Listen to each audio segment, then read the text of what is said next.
குமாரன் பசுதாவின் பேராலே அவன் கிறிஸ்துவுக்குள் மிக பிரியமானவர்கள். மத்தேயு எழுதின சுவிசேஷம் அதிகாரம் 22வது அதிகாரத்திலே 14வது வசனம். அழைக்கப்பட்டவர்கள் அநேகர், தெரிந்து கொள்ளப்பட்டவர்களோ சிலர் என்றார். எல்லாரும் ஆமென் சொல்லாமா? ஆமென். நாம் கிறிஸ்துவுக்குள் மிக பிரியமானவர்களே, நீங்க அழைக்கப்பட்டவர்களா தெரிந்து கொள்ளப்பட்டவர்களா? சிந்திக்க அழைக்கப்பட்டவர்கள் கிறிஸ்துவுக்குள் மிக பிரியமானவர்களே, நான் என் ஆண்டவரால் தேர்ந்தெடுக்கப்பட்ட மகனாக இருக்கிறேன் என்று சொல்லி நாம் தைரியமாக சொல்ல முடியுமா?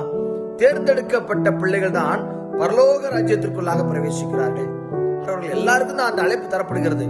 அந்த அழைப்பை பயன்படுத்தி தெரிந்து கொள்ளப்பட்டவர்களாக மாறுகிறவர்கள் மிகவும் சொற்ப பேராக இருக்கிறார்கள். அவர்கள் தான் பரலோக ராஜ்யத்தை அடைகிறார்கள். ஆண்டவரை விசுவாசிக்கிறவர்கள் தான் தெரிந்து கொள்ளப்பட்டுள்ள பிள்ளைகளாக மாறுகிறார்கள்.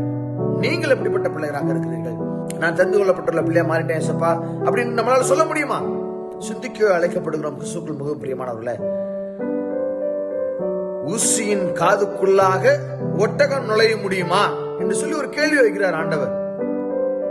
பரலோக ராஜ்யம் அவ்வளவு கஷ்டமான ஒரு காரியம் என்று சொல்லி இருக்கிறார். அப்ப அழைக்கப்பட்ட எல்லாரும் அதற்குள்ளாக செல்ல முடியுமா? ஆண்டவருடைய பரலோக ராஜ்யத்தை செல்ல முடியுமா? தேர்ந்தெடுக்கப்பட்ட பிள்ளைகள் மாத்திரம்தான் பரலோக ராஜ்யத்துக்குள்ள செல்ல முடியும். நாம் பரலோக ராஜ்யத்துக்குள் செல்லக்கூடிய பிள்ளைகளாக மாற வேண்டும் என்று சொல்லி சொன்னால், ஆண்டவரை நம்புகிற பிள்ளைகளாக, ஆண்டவரை விசுவாசிக்கிற பிள்ளைகளாக, ஆண்டவருடைய வார்த்தைக்கு செவி கொடுக்கிற பிள்ளைகளாக, ஆண்டவரால மாத்திரம்தான் எனக்கு நித்தியமான ஜீவனை தர முடியும், நிறைவான வாழ்வை தர முடியும் என்று நம்புகிற பிள்ளைகளால் தான் பரலோக ராஜ்யத்துக்குள் செல்ல முடியும். அவங்க தான் தேர்ந்தெடுக்கப்பட்ட பிள்ளைகள். ஆண்டவரை நம்புகிற பிள்ளைகள் அனைவருமே ஆண்டவரை தேர்ந்தெடுத்த பிள்ளைகள் தான். அப்பேற்பட்ட பிள்ளைகளாக வாழ நம்ம அழைக்கிறார். அழைப்பு வந்துருச்சுங்க, நான் ஆண்டவருக்குள்ள நான் போயிட்டேன், ஆனால் நான் தொடர்ந்து ஜீவிக்கின்ற பொழுதுதான் தேர்ந்தெடுக்கப்பட்ட பிள்ளையாக நான் மாறுகிறேன். நிலைத்திருப்போமா?